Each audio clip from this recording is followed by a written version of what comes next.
This is a follow-up to my other review of the Nikon P330 CoolPix.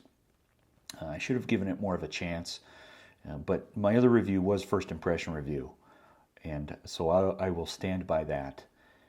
But right now, I really like this camera. I like the image quality.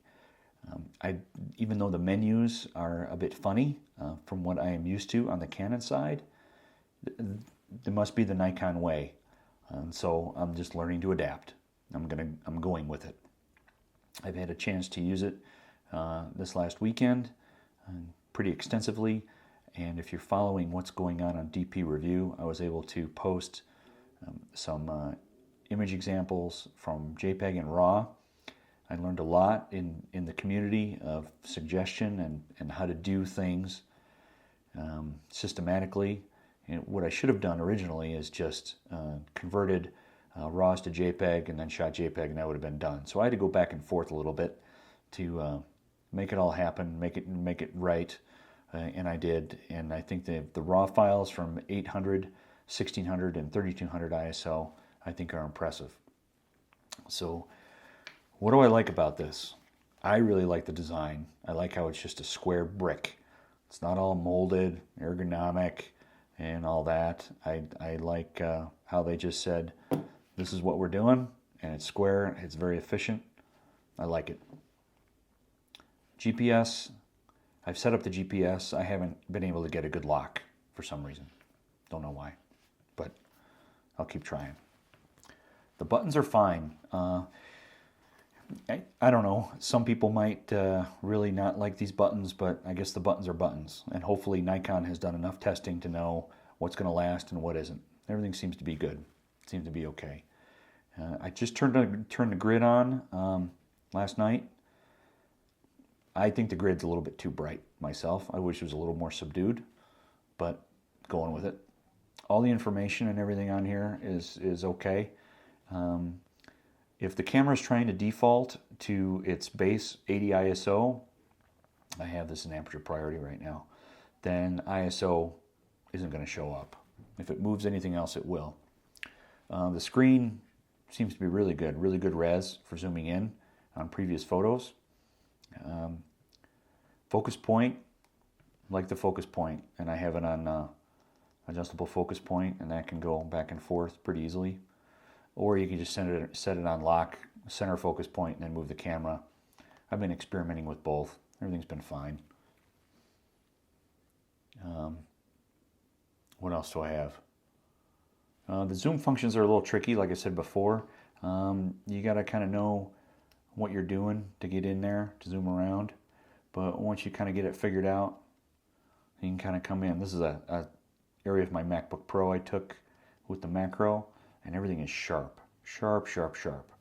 Right now I'm shooting JPEG and NRW, or Nikon's RAW file. The NRWs are running around 25 megabytes, and then once you do your edits in NX2, or correction, View NX, they increase to be about 30 to 35 megabytes, which I find very surprising,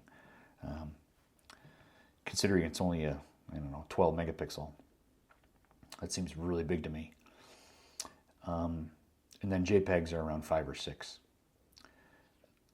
The battery cable connector thing is right here, and boy, I'm sorry Nikon really did this. I don't know. Maybe I don't know what they were thinking.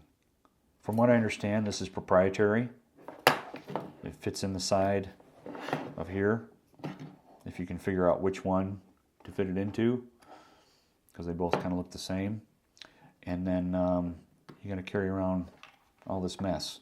So I've since ordered a knockoff individual battery charger on eBay. I'm going to be using that, and I'll pop out the battery as needed. I'll just pop out the battery and do whatever.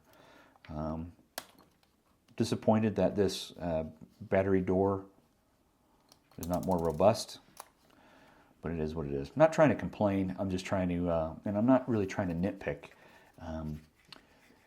But hey, this is a $400 piece, $370 and change, close to $400.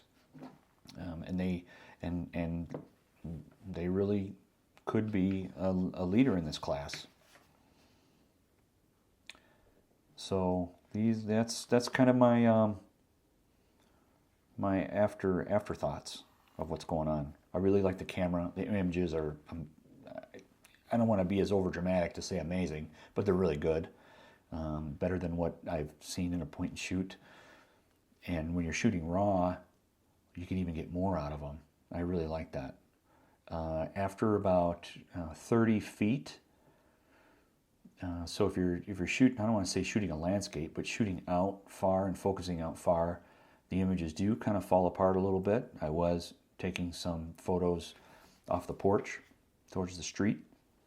I should do some more of that and post those, and you can see how the resolution kind of falls apart. But everything from, you know, macro to what you would shoot inside, 12 to 15 feet, looks really great.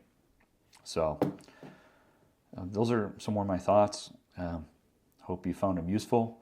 I'm not trying to make enemies here, just some of my thoughts on what I think of this. I really like it. I think it's great. So thanks for watching.